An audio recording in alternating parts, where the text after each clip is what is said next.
తర్వాత role of nutrition animal health. మరి జంతువుల యొక్క ఓకేనా జంతువుల యొక్క ఆరోగ్యం పట్ల ఓకేనా జంతువుల యొక్క ఆరోగ్యం పట్ల ఆరోగ్య విషయంలో న్యూట్రియంట్స్ లేదా ఈ పోషకాల యొక్క పాత్ర ఎంత ఏంటి వాట్ ఈజ్ వాట్ అనేది మనం తెలుసుకునే ప్రయత్నం చేస్తాం. ఓకేనా. మరి ఏంటి సార్ అంటే సాధారణంగా ఈ ఆరోగ్యం పట్ల జంతువులకి చూడండి, ఆరోగ్యం పట్ల జంతువులకి పోషకాలు అందించడం వలన ఉపయోగాలు ఏంటి అంటే సాధారణంగా మనకి జంతువులకి అన్ని విధాలుగా సో మెనీ ఫ్యాక్టర్స్ హెల్ప్ చేస్తాయి అన్నమాట.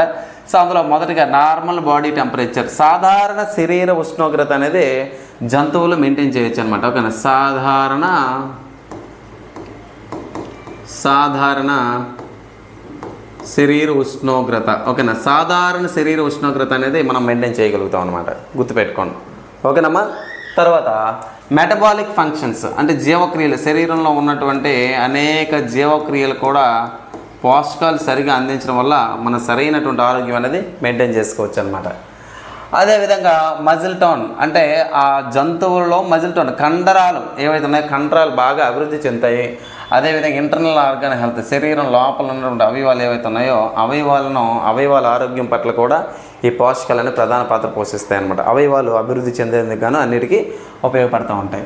తర్వాత poor feeding leads to metabolic diseases అంటే ఈ జంతువులకి మనం తక్కువ ఫీడ్ అంటే ఏంటంటే సరైన రీతిలో సంపాలనలో కానీ మనం అందించకపోతే ఏమవుతుంది సార్ అంటే మెటబాలిక్ డిసీజెస్, కొన్ని రకాల జబ్బులు వస్తాయి, జీవక్రియ సంబంధిత వ్యాధులు, అదేవిధంగా మజిల్ వేస్టింగ్స్ జరుగుతాయి. అదేవిధంగా ఆర్గాన్ ఫెయిల్యూర్, శరీరంలో ఉన్నటువంటి అవయవాలు ఏవైతే ఉన్నాయో అవయవాల పనితీరు అనేది దెబ్బతింటుంది అనమాట. అవయవాల యొక్క పనితీరు అనేది దెబ్బతింటూ ఉంటుంది. మరి ఈ డిసీజ్ రెసిస్టెన్స్, వ్యాధులు రాకుండా ఉండాలి, ఇమ్యూన్ సిస్టమ్ అంటే వ్యాధి నిరోధక శక్తి అభివృద్ధి చెందాలి అంటే కనుక ఏమేం కావాలి అనేది ఇక్కడ మనకి ఇంపార్టెంట్ అనమాట. ఓకేనా. సో మనకి న్యూట్రియంట్స్ అనేవి ఏవైతే ఉన్నాయో, న్యూట్రియంట్స్ అంటే ఫర్ ఎగ్జాంపుల్ మనకి న్యూట్రియంట్స్కి ఫర్ ఎగ్జాంపుల్ మనకు సంబంధించి జంతువులకు సంబంధించి ఆరోగ్యం కానీ లేకపోతే వ్యాధి నిరోధక శక్తి అభివృద్ధి చెందాలంటే ఏ ఆహారాలు మనం అందించుకొని చూసుకుందాం. సో మొదటిగా విటమిన్ ఏ తీసుకుందాం. విటమిన్ ఏ అంటే ఏంటంటే రెటినాల్. విటమిన్ ఏ యొక్క రసాయన నామం ఏంటంటే రెటినాల్. ఓకేనా. తర్వాత విటమిన్ ఈ అంటే టోకోఫెరాల్. అదేవిధంగా సెలీనియం, అదేవిధంగా జింక్. ఓకే. ఇవన్నీ కూడా దేనికి ఉపయోగపడతాయి అంటే స్ట్రెంగ్త్ అండ్ ఇమ్యూన్ రెస్పాన్సెస్ అంటే ఏదైనా ఒక వ్యాధి రావడానికి కారణమైనటువంటి ఒక బ్యాక్టీరియా లోపలికి వచ్చేటప్పుడు దాన్ని ఎదుర్కొనేందుకు, దానికి తక్షణంగా స్పందించడానికి కావాల్సినటువంటి శక్తి సామర్థ్యాలను ఈ విటమిన్ ఈ, సెలీనియం, జింక్ అనేది ఇస్తూ ఉంటాయి. మరి ప్రోటీన్స్ అనేది దేనికి ఉపయోగపడతాయి? Helps in antibody formation. ప్రతిదేహాలు అంటారు. సో ప్రోటీన్స్ అనేవి ఏవైతే ఉన్నాయో ప్రతిదేహాల ఏర్పాటుకు ఉపయోగపడుతూ ఉంటాయి. అంటే శరీరంలో ఏదైనా ఒక ఇన్ఫెక్షన్ గట్రా వచ్చేటప్పుడు దానికి వ్యతిరేకంగా పోరాడేదానిగా ఉపయోగపడుతూ ఉంటాయి. Mall nutrition makes animals more prone to. మరి మాల్ న్యూట్రిషన్ అంటే ఏంటి అంటే తీసుకునే ఆహారంలో ఓకేనా మాల్ న్యూట్రిషన్ అంటే ఏంటంటే తీసుకునే ఆహారంలో 2 లేదా అంతకన్నా ఎక్కువ పోషకాలు లేకపోతే ఓకేనా 2 లేదా అంతకన్నా ఎక్కువ పోషకాలు తీసుకునే ఆహారం లేకపోతే దాన్నే మాల్ న్యూట్రిషన్ అంటారు. మాల్ న్యూట్రిషన్ అంటే ఏంటంటే పోషకాహార లోపం అని చెప్పి పిలుస్తారు. ఏమని పిలుస్తారండి? మాల్ న్యూట్రిషన్ అంటే పోషకాహార లోపం అని చెప్పి పిలుస్తారు. ఏమని పిలుస్తారండి? పోషకాహార లోపం. ఓకేనా, గుర్తుపెట్టుకోండి. రైట్, పోషకాహార లోపం అంటారు. మరి మాల్ న్యూట్రిషన్ వల్ల ఇబ్బందులు ఏమొస్తాయి సార్ అంటే ఇన్ఫెక్షియస్ డిసీజెస్, ఎఫ్ఎండి వస్తాయి. ఓకే, ఈ మధ్యన ఎఫ్ఎండి కూడా వచ్చింది కదా బాగా. మ్యాస్టైటిస్ అంటే పొదుగువాపు, అదేవిధంగా నిమోనియా, ఊపిరితిత్తులకు సంబంధించినటువంటి అంశాలు. ఊపిరితిత్తుల్లో ద్వితీయ శ్వాసకోశ నాళాలు అనేవి మడత పడిపోతూ ఉంటాయి అన్నమాట. మరి పారాసైటిక్ ఇన్ఫెస్టేషన్స్, పరాన్నజీవులు, కొన్ని రకాల పరాన్నజీవులు కూడా శరీరంలోకి వెళ్ళి శరీరం లోపల ఉన్నటువంటి అవయవాలన్నింటినీ కూడా డ్యామేజ్ చేసే పరిస్థితి అనేది మనకు కనబడుతూ ఉంటుంది. అదేవిధంగా skin disorders and wound healing delays. Skin disorders అంటే చర్మ సంబంధిత వ్యాధులు వస్తాయి, చర్మానికి సంబంధించినటువంటి వ్యాధులు వస్తాయి, స్కిన్ డిసీజెస్ కొన్ని వస్తాయి. ఓకేనా. సో ఈ మధ్య రీసెంట్గా మనకి ఈ చర్మం మీద కడతల్లా కాయల్లా కాసే పశువులు మొత్తం 2 తెలుగు స్టేట్స్లో ఒక ఆట ఆడించింది అనమాట, వైరస్ అనమాట. ఓకేనా. సో ఆ స్కిన్కి సంబంధించినటువంటి వైరస్ అనేది రావడం జరిగింది, మీ అందరికీ తెలిసిందే. ఓకేనా. అయితే స్కిన్ డిజార్డర్స్ వస్తాయి. తర్వాత వూండ్ హీలింగ్, గాయాలు అవుతాయి కదండి. గాయాలు అనేవి మానడం అనేది చాలా లేట్గా జరుగుతాయి అన్నమాట. ఓకేనా, గాయాలు అనేవి చాలా లేట్గా మానడం అనేది జరుగుతుంది. తర్వాత stress management. So what is this? దీనికి సంబంధించి మనం ఏం చెప్పొచ్చు సార్ అంటే కనుక ఇక్కడ న్యూట్రిషన్స్ సంబంధించి పోషకాలు అంటే మనం ఆల్రెడీ ఇంట్రడక్షన్లో మాట్లాడుకున్నాం. ఏంటి పోషణ అంటే ఇంట్రడక్షన్ ఏం చెప్పుకున్నాం మనం? పోషకాలు అంటే సిపిఎల్ ఎంవిడబ్ల్యూ కార్బోహైడ్రేట్లు, ప్రోటీన్లు, లిపిడ్స్ని ఫ్యాట్స్ అంటే మినరల్స్ అంటే ఖనిజాలు, వైటమిన్స్ అంటే విటమిన్లు. ఈ 5 ఫ్యాక్టర్స్ కూడా శరీరానికి సమపాలల్లో అందకపోతే if the 5 nutrients are not supplied to the body in an order manner అంటే సరిగ్గా మనం అందించకపోతే కనుక will get effect by those nutrients. అంటే ఆ సప్లిమెంట్ అనేది సరిగ్గా జరగకపోతే ఏమవుతుందంటే ఆటోమేటిక్గా బాడీలో డిజార్డర్స్ వస్తాయి. ఫర్ ఎగ్జాంపుల్ పశువుల్లోని కాల్షియం లోపం. ఓకేనండి, పశువుల్లోని ఒకవేళ కాల్షియం లోపం అనేది వచ్చిందనమాట.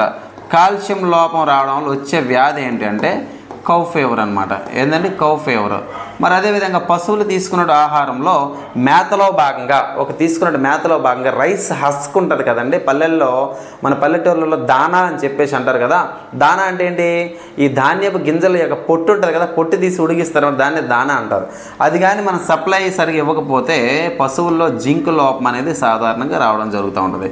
ఎప్పుడైతే జింక్ లోపం అనేది వచ్చిందో ఈ పశువుల్లోని కీళ్ళు ఉంటాయి కదండి, కీళ్ళు అంటే జాయింట్స్ ఉంటాయి చూసారా, ఈ కీళ్ళకు కావాల్సినటువంటి స్ట్రెంగ్త్ ఇవ్వకపోవడం వల్ల పశువులు అంటే ఉదాహరణగా ఆవులు కానీ గేదెలు కానీ మేకలు కానీ ఉన్న స్థానంలో నుంచి లేచి నడవగలిగే పరిస్థితి అనేది మనకు ఉండదు. అదేవిధంగా ఇదే జింక్ లోపం వల్ల ఆ గర్భావధి కాలంలో గెస్టేషన్ పీరియడ్లోనే అవి పూర్తిగా లోపల ఉన్నటువంటి ఏదైతే మనకి ఫీటస్ ఉంటుందో ఫీటల్ డెవలప్మెంట్ పూర్తిగా జరగదనమాట. మరి అందులో భాగంగా స్ట్రెస్ మేనేజ్మెంట్ గురించి మాట్లాడుతూ ఉన్నాం కదా. మనకి స్ట్రెస్ అనేది ఇక్కడ ఒత్తిడి, పశువులలో ఒత్తిడి అనేది ఎప్పుడు వస్తుంది సార్ అంటే when the temperature in the surroundings, మన చుట్టూ ఉన్నటువంటి సరౌండింగ్స్లో టెంపరేచర్స్ ఎక్కువైనప్పుడు కానీ లేదా పశువులు ఫర్ ఎగ్జాంపుల్ అంటే మనకి వయ్యారి భామ అని చెప్పి ఒక మొక్క ఉంది, మీకు ఐడియా ఉందో లేదో కానీ వయ్యారి భామ అంటే పార్థీనియం అని చెప్పి పిలుస్తారు. ఒకప్పుడు చైనాలో ఒక ఫ్లైట్ ద్వారా వచ్చిందని చెప్పి పుస్తకాల్లో మనకు మెన్షన్ చేయడం జరుగుతుంది. పార్థీనియం మొక్క అంటే తెలుగులో ఏమంటారు? వయ్యారి భామ అని చెప్పి పిలుస్తారు. ఏమని పిలుస్తారు? వయ్యారి భామ మొక్క. ఈ వయ్యారి భామ మొక్క యొక్క పుప్పొడి రేణువులు లేదా పరాగ రేణువులు లేదా పొలెన్ గ్రెయిన్స్ అని చెప్పి పిలుస్తాం కదండి. ఏమని పిలుస్తాం? Pollen grains. ఈ పొలెన్ గ్రెయిన్స్ ఎప్పుడైతే ఈ యానిమల్స్ యొక్క అడ్డర్ అంటే పొదుగు అంటారు ఓకేనా, అడ్డర్కి ఎప్పుడైతే ఈ పొలెన్ గ్రెయిన్స్ యొక్క పొలెన్ డస్ట్ వాటికి తగిలిన తర్వాత మిల్క్ ఇవ్వడం మానేస్తాయి. ఫస్ట్ పాయింట్ అంటే ఈల్డింగ్ అనేది తగ్గిపోయింది. ఈల్డింగ్తో పాటుగా ఈ పర్టికులర్ అడ్డర్ రీజన్ ఏదైతే ఉందో అడ్డర్ రీజన్ అనేది ఇన్ఫెక్షన్కి గురి కావడం చేత పశువుల యొక్క శరీర ఉష్ణోగ్రత అనేది 5 నుంచి 6 డిగ్రీ సెల్సియస్ టెంపరేచర్ అనేది ఎక్కువ అయిపోద్ది అనమాట. అలా ఎప్పుడైతే పశువుల యొక్క బాడీ టెంపరేచర్ ఎక్కువైందో ఎక్కువ అవ్వడం ద్వారా దాని యొక్క ఇంపాక్ట్ ఏమవుతుందంటే blood pressure of the animal, ఆ పశువు యొక్క బ్లడ్ ప్రెషర్ ఏదైతే ఉందో ఆ బ్లడ్ ప్రెషర్ ఎక్కువ అవుతుంది అనమాట. బ్లడ్ ప్రెషర్ ఎక్కువ అయ్యేటప్పుడు దాని యొక్క ఇంపాక్ట్ ఏమవుతుందంటే హార్ట్ ఫెయిల్యూర్ అయ్యేదానికి అవకాశం ఉంటుంది అనమాట. ఓకే, హార్ట్ ఫెయిల్యూర్ అయితే కనుక ఖచ్చితంగా యానిమల్ అనేది చనిపోవడం జరుగుతుంది. దానికి జనరల్గా హాస్పిటల్స్లో నెక్రాప్సీ కానీ అటాప్సీ కానీ చేయిస్తుంటారు అన్నమాట. అంటే ఏంటి దానికి సంబంధించిన పర్పస్ అని చెప్పి.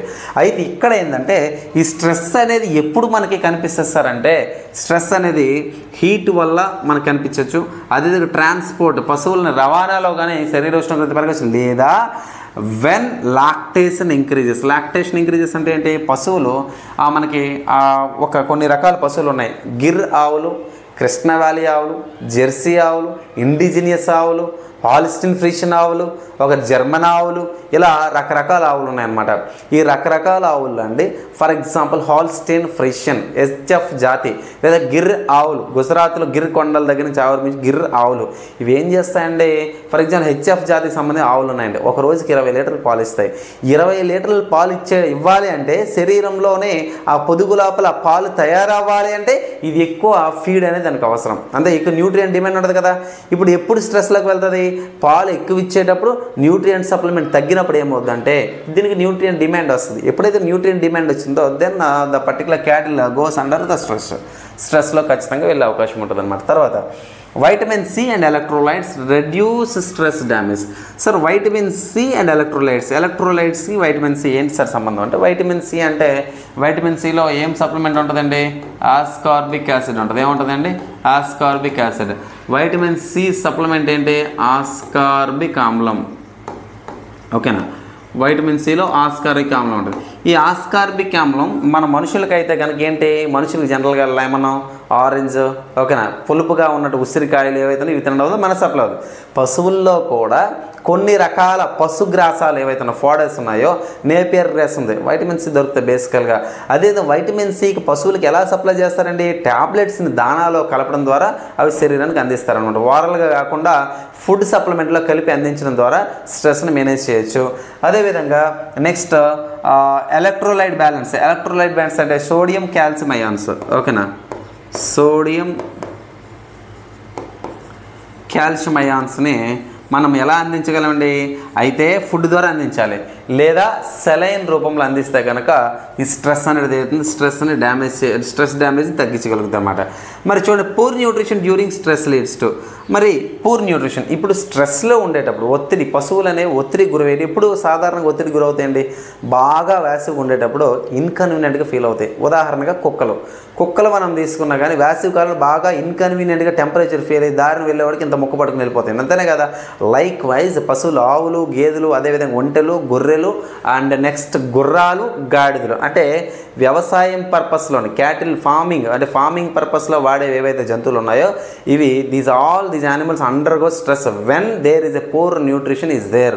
మరి పూర్ న్యూట్రిషన్ అంటే బాగా అతి తక్కువ మొత్తంలోని పోషకాలు అందించేటప్పుడు ఏమవుతాయి సార్ పశువుల కంటే, మొదటిగా వెయిట్ లాస్, శరీరం యొక్క బరువు తగ్గడం, అదే డిక్రీజ్డ్ మిల్క్, పాల ఉత్పత్తి తగ్గడంతో పాటుగా కోళ్ళు అయితే కనుక ఎగ్ ఈల్డ్, కోళ్ళకు కూడా ఏంటంటే గుడ్లు ఉత్పత్తి చేసే తత్వం అంటే గుడ్లు ఉత్పత్తి చేసే సామర్థ్యం అనేది సాధారణంగా తగ్గిపోద్ది. తర్వాత ఇమ్యూనో సప్రెషన్, ఇమ్యూనో అంటే ఇమ్యూన్ సిస్టమ్ లేదా వ్యాధి నిరోధక శక్తి, సప్రెషన్ అంటే తొక్కివేయడం. ఈ వ్యాధి నిరోధక శక్తి అంటే ఫర్ ఎగ్జాంపుల్ అండి పశువులకి ఒక వామ్స్ ఉన్నాయన్నమాట. ఫర్ ఎగ్జాంపుల్ రౌండ్ వామ్స్ ఉన్నాయి, ఓకేనా, రౌండ్ వామ్స్. ఈ రౌండ్ వామ్స్ అనేవి చిన్న ప్రేగులు, పశువుల యొక్క చిన్న ప్రేగులు తీసుకుంటే చిన్న ప్రేగుల్లో ఇలా గుచ్చి కొక్కేల వలె ఇలా గుచ్చి ఏం చేస్తాయంటే ఈ అంచులను పోషకాలు తినేసి చిన్న ప్రేగు అంచుల్లో నుంచి లోపల నుంచి ఇలా ట్రావెల్ చేస్తూ జీర్ణాశయంలోకి వెళ్ళిపోతాయి అన్నమాట. జీర్ణాశయం డ్యామేజ్ చేసే పరిస్థితి కూడా మనకు కనిపిస్తూ ఉంటుంది. మరి ఎప్పుడైనా ఇలాంటి జీవులు మన శరీరంలోనికి లేదా పశువుల శరీరంలోకి ఎంటర్ అయ్యేటప్పుడు మనకి గుర్తు చేయడానికి ఏదో ఎంటర్ అయిన దానికి ఇమ్మీడియట్గా రియాక్షన్ తీసుకో అని చెప్పడానికి మన శరీరంలో ఎవరు ఉంటారంటే యాంటీబాడీ ఉంటారు. ఎవరు ఉంటారండి, యాంటీబాడీ. ఎప్పుడైతే ఈ యాంటీబాడీ అనేది మన శరీరంలో ఉందో ఇదేం చేస్తుందంటే ఇమ్యూన్ సిస్టమ్ వ్యాధి నిరోధక శక్తిని అలర్ట్ చేస్తుంది అనమాట. ఈ అలర్ట్ చేసే మెకానిజం అనేది ఏదైతే పూర్ న్యూట్రిషన్ ఇవ్వడం వల్ల ఈ మెకానిజం అనేది సప్రెస్ అయిపోద్ది. ఏమైపోద్దండి, సప్రెస్ అయిపోద్ది. ఇలా సప్రెస్ అయిపోతే కనుక ఇక్కడ పశువులు అనేవి ఏవైతే ఉన్నాయో, లైవ్ స్టాక్ ఏవైతే ఉన్నాయో ఖచ్చితంగా హెల్త్ ఇష్యూస్ రావడానికి కూడా అవకాశం ఉందన్నమాట. ఓకేనా, రైట్.